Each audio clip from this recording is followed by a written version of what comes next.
As the final events of Bible prophecies are rapidly being fulfilled, the call coming from God to His people at such a crisis as this is to come up higher. Come up higher as God called Moses to Mount Sinai.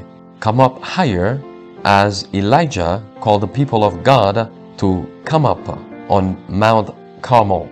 Come up higher because we have a high calling in Jesus Christ. Our High Calling, a devotional by Ellen G. White. The Grace of Sympathy. We then that are strong ought to bear the infirmities of the weak, and not to please ourselves. Romans 15 verse 1.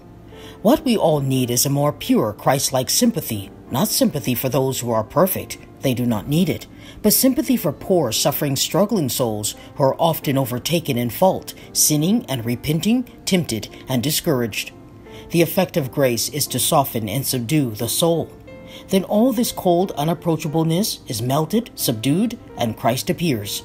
The love of God alone can open and expand the heart and give to love and sympathy a breadth and height that is without measure. Those who love Jesus will love all the children of God. The sense of personal infirmities and imperfections will lead the human agent to look away from self to Christ, and the Savior's love will break down every cold, pharisaical barrier. It will banish all harshness and selfishness, and there will be a blending of soul with soul, even with those who are opposite in temperament. The goodness and forbearance of God, His self-sacrificing love to sinful men, must lead all who discern His grace to manifest the same, to give sympathy liberally to others. The wonderful example of the life of Christ, the matchless tenderness with which He entered into the feelings of the oppressed soul, weeping with those that weep, rejoicing with all that rejoiced in His love, must have a deep influence upon the character of all who love God and keep His commandments. They will give sympathy, not grudgingly, but liberally. By kindly words and acts, they will try to make the path just as easy for weary feet as they desire the path to be made for their feet. As we receive daily and hourly the blessing of God, we can do no less to show our gratitude than to have a kindly, unselfish interest in those for whom Christ has died. Have we blessings? Yes, we have. Well, Christ says, pass them along to others, not to a favored few, but to all with whom we come in contact. We must give grace for grace.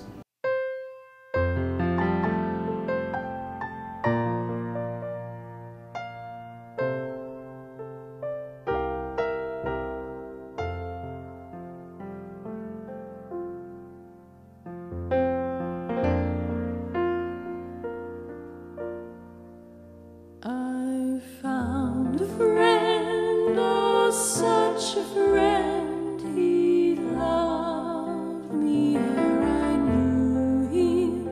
He drew me with the cords of love, and thus He bound me to Him.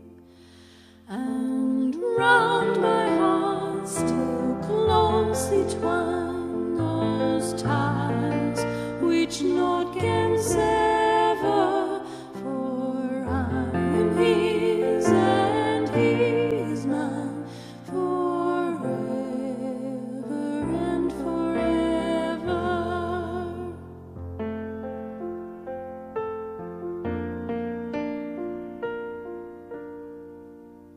I found a friend, oh such a friend, He bled and died to save